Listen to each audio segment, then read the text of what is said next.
ਵਾਹਿਗੁਰੂ ਸਾਹਿਬ ਜੀ।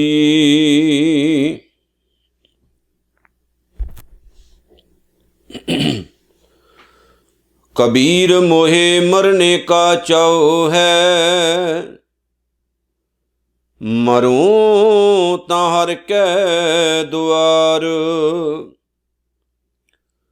मत हर पूछै कौन है, परा हमारे बार।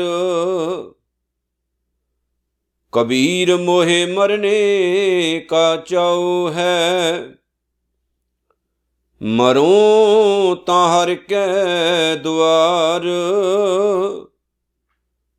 मत हर पूछै कौन है, परा हमारे बार।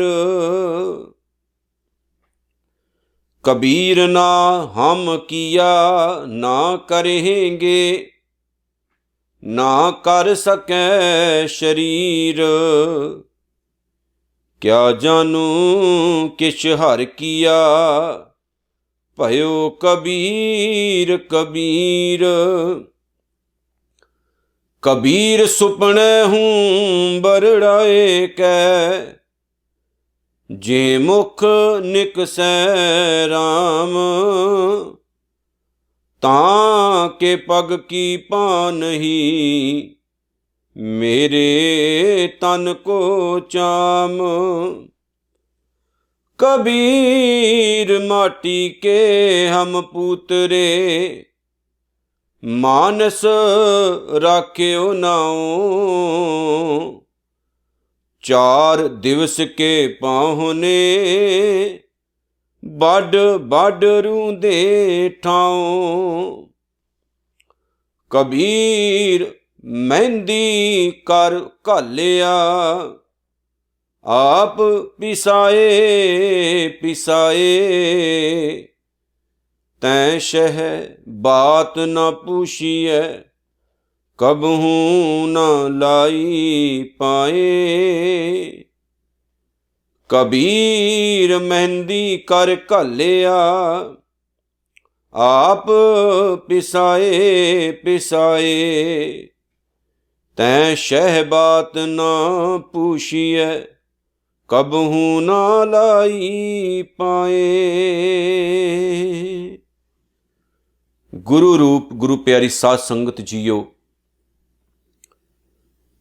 दशमेश पातशाह श्री गुरु गोबिंद सिंह जी महाराज ਵੱਲੋਂ पावन पवित्र असीसां नाल भरी हुई गुरु फतेह सांझी करिए जी। सारे सत्कार नाल आखो जी, वाहिगुरू जी का खालसा वाहिगुरू जी की फतेह।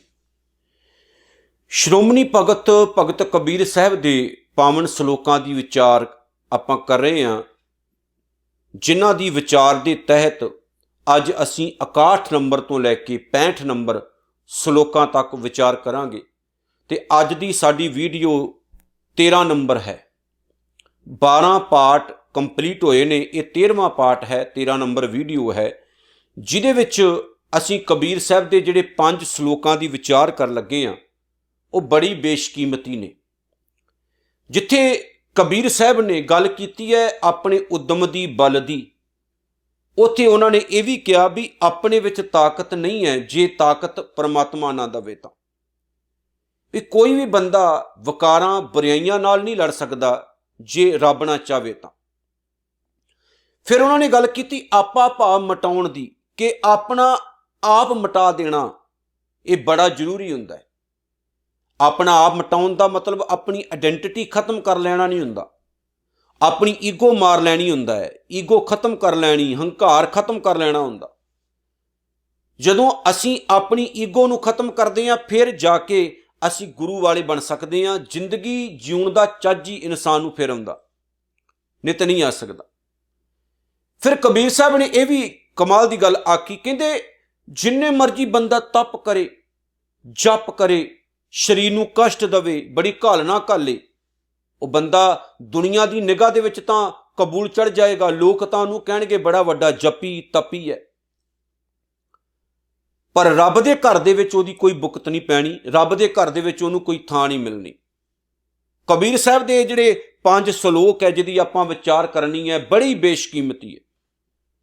ਉਹ ਰੱਬ ਦੀ ਜਦੋਂ ਗੱਲ ਕਰਦੇ ਤੇ ਕਹਿੰਦੇ ਭਾਵੇਂ ਕੋਈ ਸੁਪਨੇ ਦੇ ਵਿੱਚ ਹੀ ਪਰਮਾਤਮਾ ਦਾ ਨਾਮ ਲਵੇ ਤੇ ਮੈਂ ਤਾਂ ਉਹਦੇ ਤੋਂ ਵੀ ਸਦਕੇ ਜਾਣਾ। ਹੁਣ ਇਹ ਜਿਹੜੇ ਸ਼ਲੋਕ ਹੈ 5 ਦੇ 5, ਇਹ ਇੱਕ ਮੋਤੀ ਹੈ, ਜੀਵਨ ਦਾ ਗਹਿਣਾ ਹੈ, ਜਿਨ੍ਹਾਂ ਨੂੰ ਆਪਣੇ ਹਿਰਦੇ ਰੂਪ ਗਲ ਦੇ ਵਿੱਚ ਪਰੋਣ ਨਾਲ ਜ਼ਿੰਦਗੀ ਨੇ ਸੋਹਣਾ ਬਣਨਾ ਹੈ, ਜ਼ਿੰਦਗੀ ਨੂੰ ਸੁਹੱਪਣ ਮਿਲਣਾ ਹੈ। ਸੋ ਆਓ ਕਬੀਰ ਸਾਹਿਬ ਦੇ ਇਹਨਾਂ ਪਾਵਨ ਸ਼ਲੋਕਾਂ ਦੀ ਵਿਚਾਰ ਕਰਦੇ ਹਾਂ। ਕਬੀਰ ਮੋਹੇ ਮਰਨੇ ਕਾ ਚਾਉ ਹੈ, ਬੜਾ ਫੇਮਸ ਉਹਨਾਂ ਦਾ ਇਹ ਸ਼ਲੋਕ ਹੈ। ਜਦੋਂ ਵੀ ਕਿਤੇ ਸ਼ਹੀਦੀ ਦਿਹਾੜੇ ਆਉਂਦੇ ਨੇ ਤਕਰੀਬਨ ਇਸ ਸ਼ਲੋਕ ਨੂੰ ਜ਼ਰੂਰ ਪੜ੍ਹਿਆ ਜਾਂਦਾ, ਪਰ ਇਹਦਾ ਮੀਨਿੰਗ ਕੀ ਹੈ ਇਹ ਬਹੁਤ ਘੱਟ ਲੋਕਾਂ ਨੂੰ ਪਤਾ।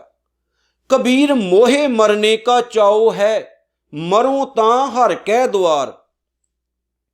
ਕਬੀਰ ਸਾਹਿਬ ਨੇ ਆਖਿਆ ਕਹਿੰਦੇ ਮਰਨ ਦਾ ਮੈਨੂੰ ਬੜਾ ਚਾਅ ਹੈ, ਪਰ ਇੱਥੇ ਮਰਨ ਦਾ ਮਤਲਬ ਕੀ ਹੈ? ਆਪਾ ਭਾਵ ਮਿਟਾ ਦੇਣਾ, ਮਰਨਾ। ਜਿਵੇਂ ਗੁਰਬਾਣੀ, ਜਿਵੇਂ ਬਾਬਾ ਜੀ ਨੇ ਆਪਣੀ ਪਾਵਨ ਬਾਣੀ ਵਿੱਚ ਵੀ ਆਖਿਆ ਕਿ ਜੇ ਤੂੰ ਮੈਨੂੰ ਮਿਲਣਾ ਚਾਹੁੰਦਾ ਤੇ ਸਿਰ ਧਾਰ ਤਲੀ ਗਲੀ ਮੇਰੀ ਆਓ। ਹੁਣ ਸਿਰ ਤਲੀ ਉੱਤੇ ਧਰ ਕੇ ਗਲੀ 'ਚ ਆਉਣਾ ਇਹ ਬੜਾ ਔਖਾ ਹੈ। ਸਿਰ ਵੱਢਣਾ ਤੇ ਤਲੀ ਤੇ ਧਰਨਾ, ਕੌਣ ਆਪਣਾ ਸਿਰ ਵੱਢ ਕੇ ਤਲੀ ਤੇ ਧਰੇਗਾ?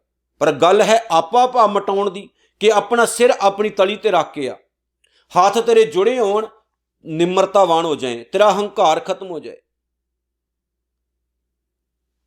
ਜਿਵੇਂ ਭਾਈ ਗੁਰਦਾਸ ਸਾਹਿਬ ਨੇ ਆਖਿਆ, ਮੁਰਦਾ ਹੋਏ ਮੁਰੀਦ ਨਾ ਗੱਲੀ ਹੋਵਣਾ। ਮੁਰਦਾ ਮੁਰੀਦ, ਮੁਰੀਦ ਬਣੀਦਾ ਉਦੋਂ ਆ ਜਦੋਂ ਮੁਰਦੇ ਹੋ ਜਾਈਦਾ।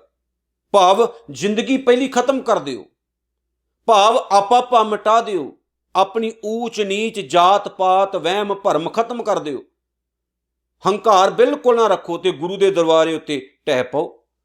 ਹੁਣ ਗੱਲ ਹੈ ਕਬੀਰ ਮੋਹੇ ਮਰਨੇ ਕਾ ਚਾਉ ਹੈ।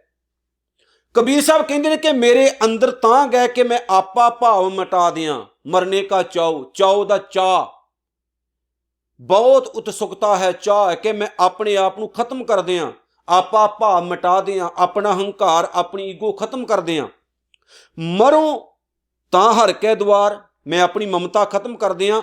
ਪਰ ਇਹ ਆਪਾ ਭਾਵ ਮਿਟਦਾ ਹੀ ਉਦੋਂ ਹੈ ਜਦੋਂ ਅਸੀਂ ਪਰਮਾਤਮਾ ਦੇ ਦਰ ਉੱਤੇ ਢੱਠ ਪਈਏ, ਢਹਿ ਢੇਰੀ ਹੋ ਜਾਈਏ, ਜਦੋਂ ਉਹਦੇ ਹੋ ਜਾਈਏ। ਜਿਵੇਂ ਗੁਰਬਾਣੀ ਦਾ ਇੱਕ ਪਾਵਨ ਬਚਨ ਆਉਂਦਾ, ਅਬ ਹਮ ਚੱਲੀ ਠਾਕੁਰ ਪਹਿ ਹਾਰ। ਹੁਣ ਮੈਂ ਚੱਲੀਆਂ ਆਪਣੇ ਠਾਕੁਰ, ਆਪਣੇ ਮਾਲਕ ਦੇ ਚਰਨੀ ਹਾਰ ਕੇ, ਹਾਰ ਜਾਣਾ। अब हम चली ठाकुर पै हार, जब हम शरण प्रभु की आई, राख प्रभु भावें मार। हुण मैं शरण विच आ गया, भावें रख लै भावें मार लै। गल तां इन्नी कु है कि मरन दा चाह है, मैं चाहुंदा भी मेरा भी आपा भाव खत्म हो जाए, मेरी ईगो खत्म हो जाए, मेरा हंकार खत्म हो जाए। पर मरो तां हर कै द्वार, मरदा मैं उदों ही हाँ जदों मैं हरि दे द्वारे ते ढाऊंगा। भाव जदों रब दे पावन चरनी लग जावांगा उदों ही मरांगा मैं, मेरी ईगो उदों ही खत्म होनी, उस तो पहला नहीं खत्म होनी। ते उहदे द्वारे ते ढह पैना, उहदे दरवाजे ते जिहड़ा फकीर बन के बह जाना, ये सौखा नहीं है, औखा है। बहुत कुछ सानू अपनी लाइफ दा चेंज करना पैंदा, बहुत कुछ बदलना पैंदा, बड़ियां आदतां छड्डणियां पैंदियां। ये सौखी गल नहीं हुंदी। फिर जाके उहदा दरवाजा किते मिलदा। मत हर पूछै कौन है परा हमारे बार। ते जे मैं ऐसा करा ते इस तरह कोई अजब गल नहीं कि वह मेहर करके वह बख्शिंद परमात्मा कदे पुछ ही बए कि मेरे दरवाजे उत्ते कौन डिग्गा पिया है, कौन ढह ढेरी होया।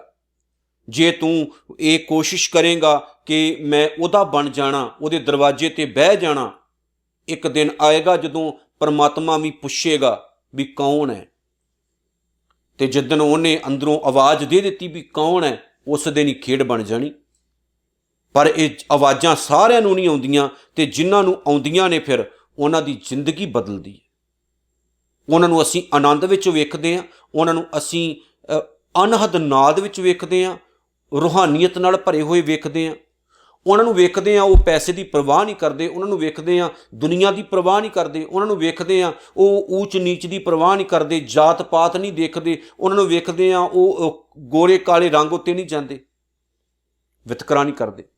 उन्हां दी लाइफ का स्टाइल कुछ होर हो जाता, उन्हां दी जिंदगी बदल जाती है।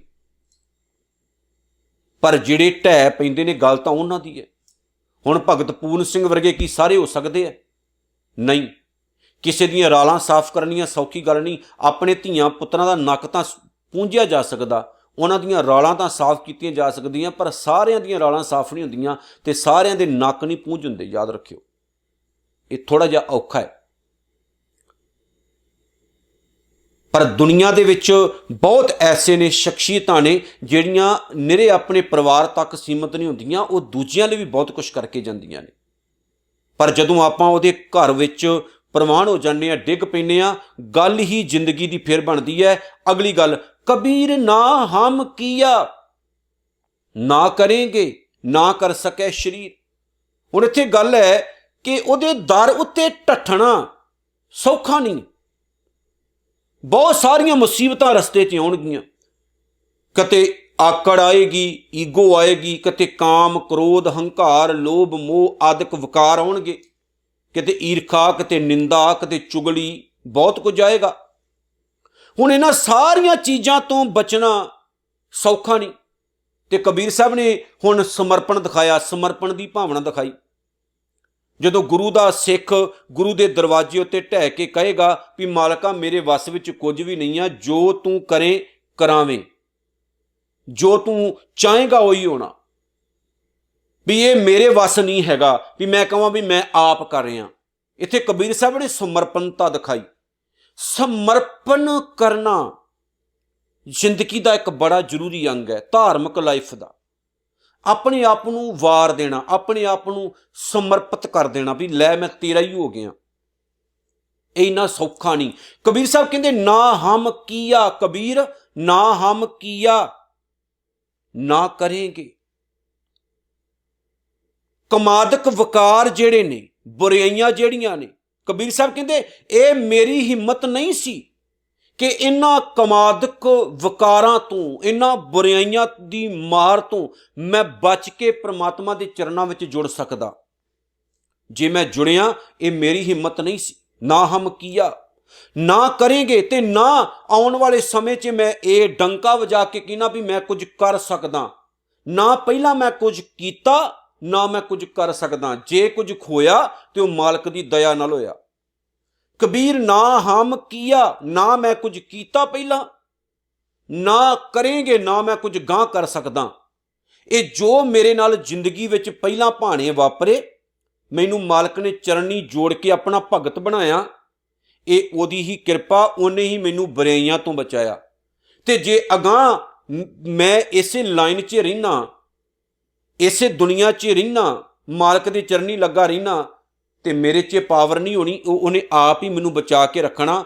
ਨਾ ਕਰ ਸਕੈ ਸਰੀਰ, ਤੇ ਮੇਰੇ ਸਰੀਰ ਵਿੱਚ ਵੀ ਇੰਨੀ ਪਾਵਰ ਨਹੀਂ ਕਿ ਮੈਂ ਇਹਨਾਂ ਵਿਕਾਰਾਂ ਦਾ, ਬੁਰਾਈਆਂ ਦਾ ਟਾਕਰਾ ਕਰ ਸਕਾਂ, ਕਿਉਂਕਿ ਬੁਰਾਈ ਬੰਦੇ ਨੂੰ ਧੂੰਦੀ ਹੈ। ਆ ਜਾ ਆ ਜਾ ਆ ਜਾ, ਖਿੱਚ ਪਾਉਂਦੀ, ਆਵਾਜ਼ਾਂ ਦਿੰਦੀ ਹੈ। ਚੰਗਾ ਪਾਸਾ ਬੰਦੇ ਨੂੰ ਚੰਗਾ ਹੀ ਨਹੀਂ ਲੱਗਦਾ, ਮਾੜੇ ਪਾਸੇ ਵੱਲ ਇਨਸਾਨ ਖਿੱਚਿਆ ਹੋਇਆ ਜਾਂਦਾ, ਭਾਵੇਂ ਪੈਸੇ ਦੇ ਕੇ ਵੀ ਕਿਉਂ ਨਾ ਜਾਣਾ ਪਵੇ, ਬੰਦਾ ਦੌੜਿਆ ਹੋਇਆ ਜਾਂਦਾ। ਗੁਰਦੁਆਰੇ ਵਿੱਚ ਆਉਣ ਲਈ ਫੀਸ ਥੋੜ੍ਹੀ ਲੱਗਦੀ ਹੈ, ਫ੍ਰੀ ਐਂਟਰੀ ਹੁੰਦੀ ਹੈ, ਆਪਾਂ ਫਿਰ ਵੀ ਆਉਣ ਨੂੰ ਤਿਆਰ ਨਹੀਂ ਹੁੰਦੇ। ਜੇ ਪਤਾ ਲੱਗ ਜਾਏ ਵੀ ਸਾਡੇ ਨੇੜੇ ਗਾਇਕ ਆ ਰਿਹਾ, ਕੋਈ ਵਧੀਆ ਸੋਹਣੀ ਜੀ ਗਾਇਕਾ ਆ ਰਹੀ ਹੈ, ਤੇ ਆਪਾਂ ਟਿਕਟਾਂ ਵੀ ਐਡਵਾਂਸ ਵਿੱਚ ਖਰੀਦ ਕੇ ਜਾਂਦੇ ਹਾਂ ਨਾ, ਉੱਥੇ ਉਹਨਾਂ ਦੇ ਠੁਮਕੇ ਵੇਖਣ ਵਾਸਤੇ ਜਾਂਦੇ ਹਾਂ, ਕਿਉਂਕਿ ਸਾਨੂੰ ਸਾਡਾ ਜਿਹੜਾ ਮਾਈਂਡ ਹੈ ਨਾ, ਉਹ ਚੰਗੇ ਪਾਸੇ ਘੱਟ ਤੇ ਮਾੜੇ ਪਾਸੇ ਵੱਲ ਜ਼ਿਆਦਾ ਲੱਗਦਾ। ਇਹੀ ਗੱਲ ਕਮਾਲ ਦੀ ਹੈ। ਇਹ ਗੱਲ ਮੈਂ ਕੱਲ ਵੀ ਸਾਂਝੀ ਕੀਤੀ ਸੀ, ਅੱਜ ਵੀ ਕਰ ਲੱਗਾ ਕਿ ਇਹ ਮੇਰੇ ਸਰੀਰ 'ਚ ਤਾਕਤ ਨਹੀਂ ਹੈ ਕਿ ਮੈਂ ਬਚ ਸਕਾਂ, ਪਰ ਜੇ ਮੈਨੂੰ ਬਚਾਇਆ ਤਾਂ ਮੇਰਾ ਮਾਲਕ ਹੀ ਮੈਨੂੰ ਬਚਾ ਰਿਹਾ। ਕਿਆ ਜਾਨੂ ਕਿਛ ਹਾਰ ਕੀਆ, ਭਇਓ ਕਬੀਰ ਕਬੀਰ।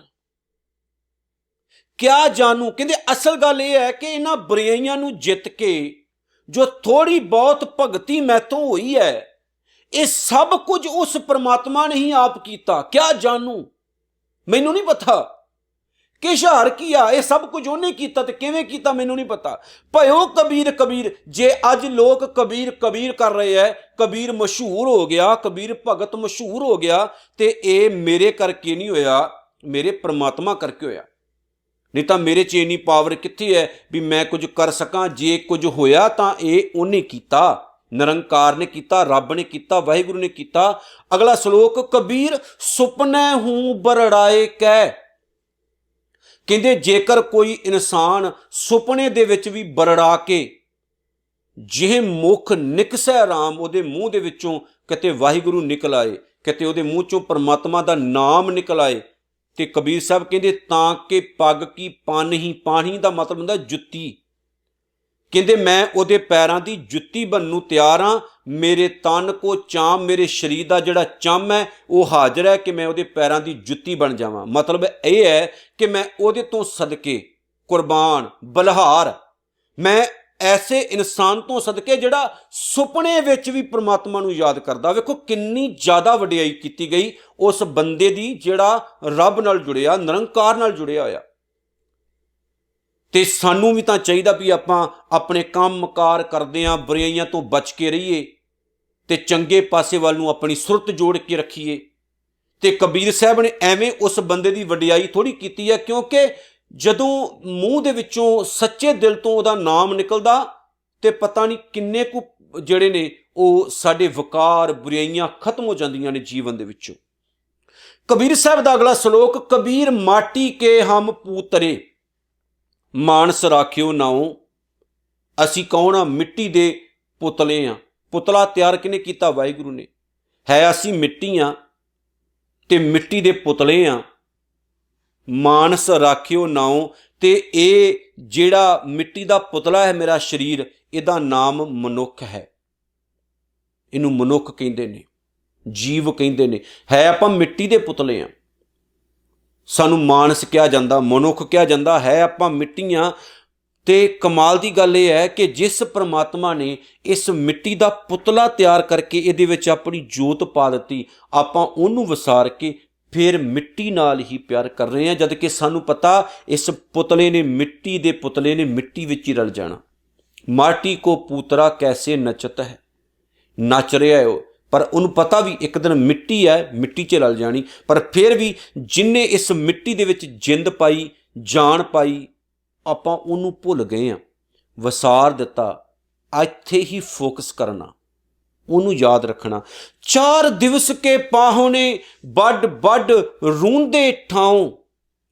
ਅਸੀਂ ਇੱਥੇ 4 ਦਿਨਾਂ ਲਈ ਪ੍ਰਾਹੁਣੇ ਆ, 4 ਦਿਨਾਂ ਲਈ, ਪਰ ਵੱਡ ਵੱਡ ਵੱਧ ਵੱਧ ਕੇ ਰੂੰਦੇ ਠਾਉ ਆਪਾਂ ਥਾਂ ਇਕੱਠੀ ਕਰ ਰਹੇ ਹਾਂ, ਮਲਦੇ ਜਾ ਰਹੇ, ਆ ਮੇਰੀ, ਉਹ ਮੇਰੀ, ਆ ਮੇਰੀ, ਆਓ ਮੇਰੀ। ਜਦ ਕਿ ਪਤਾ ਵੀ 4 ਦਿਨਾਂ ਦੀ ਖੇਡ ਹੈ ਜ਼ਿੰਦਗੀ, ਲੰਮਾ ਟਾਈਮ ਨਹੀਂ ਇੱਥੇ ਬਹਿ ਰਹਿਣਾ। ਇਹਦੇ ਬਾਵਜੂਦ ਵੀ ਆਪਾਂ ਹੋਰ ਹੀ ਚੱਕਰਾਂ ਦੇ ਵਿੱਚ ਪਏ ਹਾਂ ਤੇ ਜ਼ਿੰਦਗੀ ਗਰਕ ਕਰ ਰਹੇ ਹਾਂ। ਕਬੀਰ ਮਹਿੰਦੀ ਕਰ ਘਾਲਿਆ, 65 ਨੰਬਰ ਸ਼ਲੋਕ ਹੈ ਜਿਹੜਾ। ਕਬੀਰ ਸਾਹਿਬ ਕਹਿੰਦੇ ਮਹਿੰਦੀ ਇਕੱਠੀ ਕੀਤੀ, ਮਹਿੰਦੀ ਇੱਕ ਪੱਤਾ ਇਕੱਠਾ ਕਰਕੇ ਉਹਨੂੰ ਪੀਸ ਲਿਆ। ਜਿਹੜੀਆਂ ਬੀਬੀਆਂ ਲਾਉਂਦੀਆਂ ਮਹਿੰਦੀ ਹੱਥਾਂ ਦੇ ਉੱਤੇ, ਉਹ ਇੱਕ ਪੱਤੇ ਹੁੰਦੇ ਛੋਟੇ ਛੋਟੇ, ਆਮ ਪਿੰਡਾਂ ਵਿੱਚ ਪਹਿਲਾਂ ਪੰਜਾਬ ਵਿੱਚ ਹੁੰਦੇ ਸੀ, ਤੇ ਆਪਾਂ ਕਈ ਵਾਰ ਵੇਖਿਆ ਵੀ ਛੋਟੇ ਛੋਟੇ ਪੱਤੇ ਹੁੰਦੇ ਸੀ ਮਹਿੰਦੀ ਦੇ। ਮਹਿੰਦੀ ਜਿਹੜੀ ਹੈ, ਨਿੱਕਾ ਨਿੱਕਾ ਪੱਤਾ ਤੋੜਿਆ, ਇਕੱਠਾ ਕੀਤਾ ਤੇ ਉਹਨੂੰ ਮਲਿਆ, ਰਗੜਿਆ, ਪੀਸਿਆ, ਚੰਗੀ ਤਰ੍ਹਾਂ ਪੀਸਿਆ। ਪੀਸਣ ਤੋਂ ਬਾਅਦ ਉਸ ਮਹਿੰਦੀ ਨੂੰ ਹੱਥਾਂ ਤੇ, ਪੈਰਾਂ ਤੇ, ਬਾਹਾਂ ਤੇ ਲਾਇਆ ਤੇ ਉਸ ਮਹਿੰਦੀ ਦਾ ਰੰਗ ਨਿਖੜ ਕੇ ਸਾਹਮਣੇ ਆ ਗਿਆ। ਕਬੀਰ ਸਾਹਿਬ ਕਹਿੰਦੇ ਦੇਖੋ, ਉਹ ਮਹਿੰਦੀ ਜਿਹੜੀ ਹੈ ਉਹਦੀ ਮਿਹਨਤ ਸਫਲ ਹੋ ਗਈ, ਉਸ ਮਹਿੰਦੀ ਦੀ ਮਿਹਨਤ ਸਫਲ ਹੋ ਗਈ, ਰੰਗ ਲੈ ਕੇ ਆਈ। ਕਿਉਂਕਿ ਉਸ ਮਹਿੰਦੀ ਨੂੰ ਭਾਵੇਂ ਲੱਖ ਕਸ਼ਟ ਸਹਿਣੇ ਪਏ, ਪਰ ਜਦੋਂ ਉਹ ਹੱਥਾਂ ਪੈਰਾਂ ਤੇ ਲੱਗੀ ਤਾਂ ਉਹਦਾ ਰੰਗ ਨਿਖੜ ਕੇ ਬਾਹਰ ਆਇਆ ਤੇ ਲੋਕਾਂ ਨੇ ਸਿਫਤ ਕੀਤੀ, ਵੇਖੋ ਕਿੰਨੀ ਮਹਿੰਦੀ ਨੇ ਰੰਗ ਫੜਿਆ ਹੋਇਆ, ਮਹਿੰਦੀ ਨੇ ਦੇਖੋ ਕਿੰਨਾ ਰੰਗ ਫੜਿਆ ਹੋਇਆ, ਕਹਿੰਦੇ ਨਾ ਆਪਾਂ। ਫਿਰ ਸੁਣਿਓ, ਕਬੀਰ ਮਹਿੰਦੀ ਕਰ ਘਾਲਿਆ, ਆਪ ਪਿਸਾਏ ਪੀਸੀ ਰਗੜੀ। ਉਹਨੂੰ ਚੰਗੀ ਤਰ੍ਹਾਂ ਰਗੜਿਆ, ਪੀਸਿਆ ਉਸ ਮਹਿੰਦੀ ਨੂੰ, ਪਰ ਉਹ ਮਹਿੰਦੀ ਦਾ ਕਸ਼ਟ ਤਾਂ ਕੰਮ ਆ ਗਿਆ। ਕਬੀਰ ਸਾਹਿਬ ਕਹਿੰਦੇ ਤੈਂ ਸ਼ਹਿਬਾਤ ਨਾ ਪੁੱਛੀਐ, ਕਬਹੂ ਨਾ ਲਾਈ ਪਾਏ।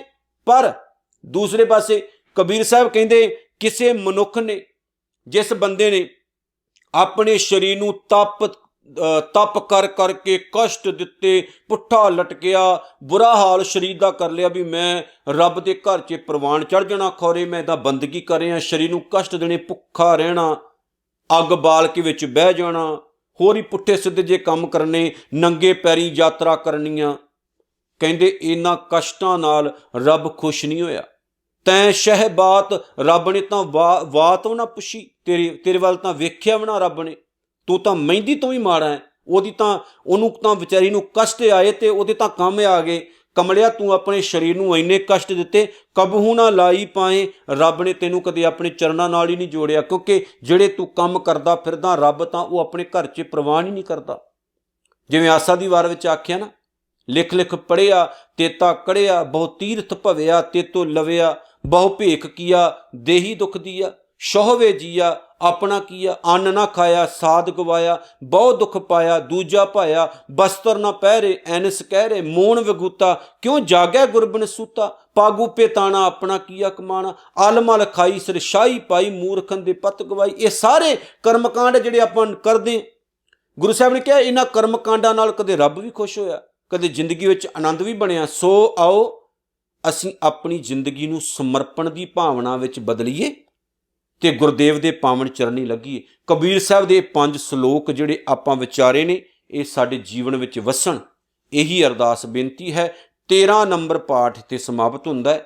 65 ਨੰਬਰ ਸ਼ਲੋਕਾਂ ਤੱਕ ਵਿਚਾਰ ਕੰਪਲੀਟ ਹੋਈ। ਸਤਿਗੁਰੂ ਨੇ ਦਇਆ ਕੀਤੀ ਤੇ ਆਉਣ ਵਾਲੇ ਸਮੇਂ ਵਿੱਚ ਵੀ ਆਪਣੀ ਸੇਵਾ ਲੈਂਦੇ ਰਹਿਣਗੇ। ਨਾਨਕ ਨਾਮ ਚੜ੍ਹਦੀ ਕਲਾ, ਤੇਰੇ ਭਾਣੇ ਸਰਬੱਤ ਦਾ ਭਲਾ।